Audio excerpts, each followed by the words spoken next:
Son de Édith Piaf, eh bien, manquez pas l'entrevue au retour de la pause. On s'entretient avec la chanteuse Danielle Rivard.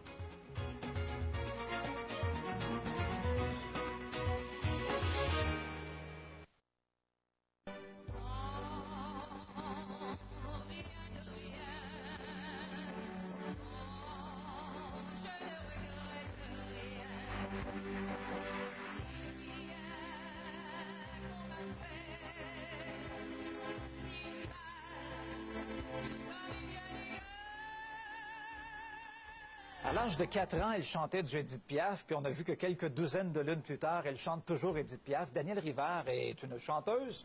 Bonjour, Madame Rivard. Bonjour. Bienvenue à LCN. Bonjour. J'ai eu l'occasion déjà de vous interviewer il y a 2 ans. Je sentais toute cette passion envers Édith Piaf et ça a beaucoup évolué. D'abord, pour bien situer les gens, bon, on a dit qu'à l'âge de 4 ans, vous chantiez Miller, entre autres. Oui. Comment ça a débuté? Comment c'est arrivé, Édith Piaf, dans votre vie? Bien, écoutez, à la maison, nous, il y avait beaucoup de chansons françaises qui tournaient. Puis, c'est sûr, Édith Piaf faisait partie du lot. Puis, je ne sais pas pourquoi, qu'à 4 ans, une enfant vient se faire chercher comme ça. Elle m'a submergée, elle est venue toucher mon âme en quelque part. Puis, vous savez, Miller, moi, je faisais ça dans la maison comme ça, là, à 4 ans. Puis là, mais par la suite des événements, avec beaucoup d'autres chansons françaises qui tournaient, j'ai dit, bon, ben j'ai dit, je vais chanter du Piaf jusqu'à l'âge de 16 ans. Ouais. Mais à 16 ans, vous savez, j'ai arrêté de chanter du Piaf. Parce que là, ben oui, je faisais les chansons de mon âge, puis tout ça, là. C'était le yéyé, le goyo, le gogo, puis tout ça. Ben non, c'était pas in. Mais je suis revenue à la chanson après, à 16 ans, justement. Vous avez pas reçu un album en cadeau, là, que un petit peu métamorphoser les choses, oui, là? Absolument. C'était ma fête. Puis un ami du groupe m'a offert un 33 tours d'Édith Piaf. Puis il a dit, toi, Danielle, je ne sais pas s'il était visionnaire ou quoi, mais il a dit, toi, Danielle, avec la voix que tu as, regarde, tu pourrais faire du Piaf. Ouais. Et le souvenir m'est comme revenu. J'ai dit, c'est vrai, moi, je faisais du Piaf quand j'étais tout jeune. Vous n'avez pas fait des concours à la radio aussi? J'ai fait des concours à la radio, à Talent Jeunesse, à la station de Drummondville. Je faisais pas du Piaf à la radio. Je faisais du Bourvil, du Ginette Ravel, du Vicky Landros. C'était des choses comme ça. Mais Milan, je l'ai fait tout petite, par contre, une fois à l'âge de 4 ans à la radio. Ça, c'était à Drummondville. La station radiophonique de Drummondville à l'émission Talent Jeunesse à l'époque. Et là, ça s'est développé. Là, il y a eu le 33 tours reçu à votre anniversaire. Et là, une voix d'Édith Piaf, c'est pas évident à développer quand même, là. C'est pas évident. Faut essayer d'interpréter du Édith Piaf, mais il ne faut pas avoir l'air non plus de le limiter. Hein? Absolument, vous avez raison. Puis c'est toujours ça qu'il faut être prudent, parce que, regardez, moi, ce que j'ai fait, par contre, j'ai dit, pour pas que les gens disent, regardez, c'est une imitation d'Édith Piaf, parce que moi, c'est ma voix naturelle et je m'en défends bien, d'ailleurs, de ne pas imiter Édith Piaf, parce que les gens en spectacle voient ma personnalité, ils disent, regardez, c'est bien elle chante avec son cœur, avec son âme, ce n'est pas Piaf qu'on entend, qu'on voit sur la scène. Alors, ce que j'ai fait un premier album d'interprétation qui a beaucoup de chansons françaises dessus. Puis je me suis dit, avant de faire les tombes de Piaf, parce que je me suis dit, les gens vont entendre ma voix telle qu'elle est, même dans d'autres chansons. Alors maintenant, quand ils viennent me voir en spectacle, ces gens-là qui m'ont suivi, ils disent, bien, regardez, elle a exactement la même voix. Qu'elle prenne une chanson ou une autre, c'est la même voix, c'est pas la voix d'Édith Piaf. En 2004, vous avez présenté un spectacle, c'était à la Place des Arts, je pense, à la 5e salle de la Place des Arts. Et est-ce que c'est l'événement qui vous a fait comme donner la confiance, dire bon, je fonce là-dedans, puis on y va? Non, c'est pas l'événement. La confiance, je l'avais avant parce que j'ai arrêté de chanter de 18 à 37 ans. Ah oui? Je me suis mariée très jeune, j'ai élevé mes enfants, j'ai fait un choix à l'époque. J'ai dit, bon, là, je commence à avoir des enfants, qu'est-ce que je fais? Je chante. J'ai décidé de les éduquer. Les enfants rendus adultes, bien, plus grands, là, autonomes, là, j'ai dit, je reprends à la chanson. Mais vous savez, à 37 ans, c'est pas évident, là. Parce qu'on se fait dire à 37 ans, dans le domaine artistique, regarde, t'es déjà avancé en âge. Moi, je me suis dit, non, regardez, dites ce que vous voulez. Moi, j'ai un but et je vais l'atteindre.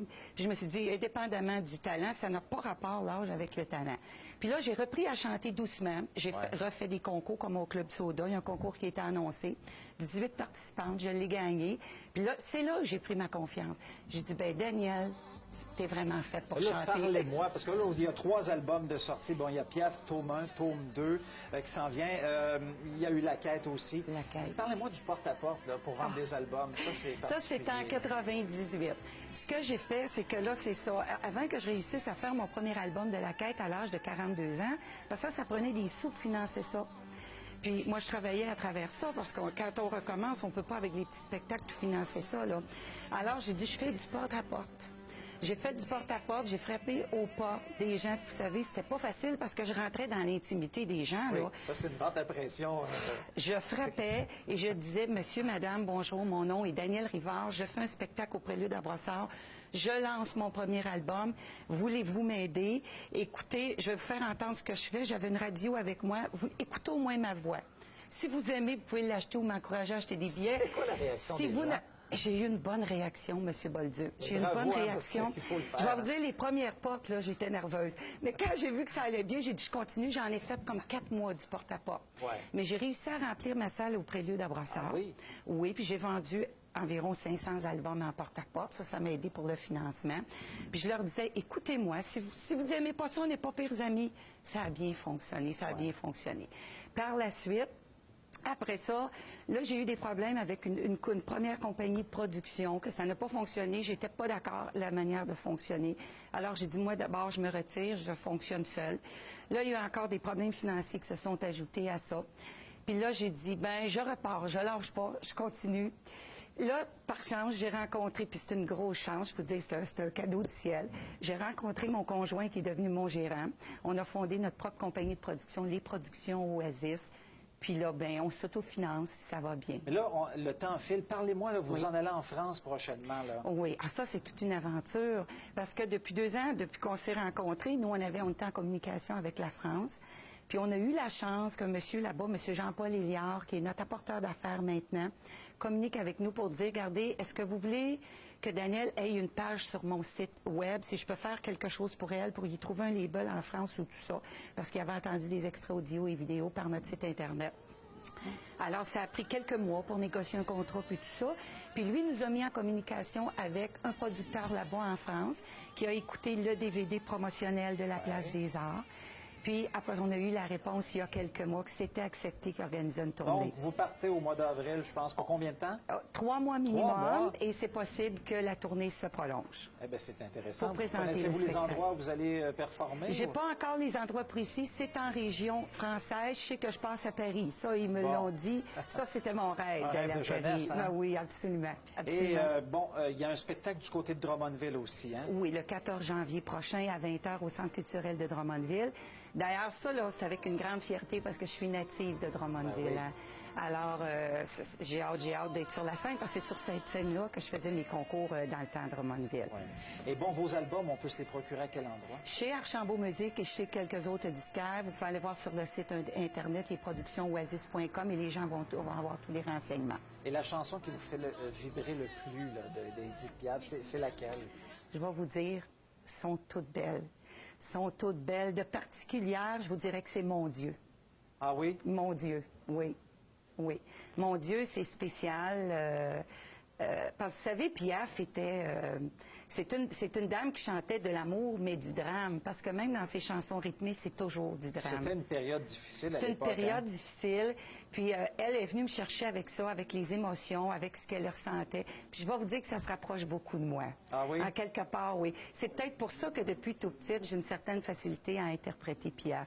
Mais je vais vous dire, quand je suis revenue à Piaf, et que j'ai appris les nouvelles chansons, parce que là, il fallait que je me fasse un répertoire de Piaf. Je savais les principales, les plus populaires, mais dans les autres, je les avais pas apprises. Puis, je vais vous dire, c'était facile. C'était facile, c'est comme si j'avais toujours été dedans. Pourquoi, je ne sais pas. Ah, ça, des fois, il ne faut pas chercher les réponses. Non, il ne faut pas chercher les réponses. Merci beaucoup, Danielle Rivard, d'être venue à l'émission ce matin, puis bonne chance en France. Bien, c'est moi qui vous remercie, M. Bolduc, de m'avoir reçu. Ça fait plaisir. À la Merci prochaine. beaucoup.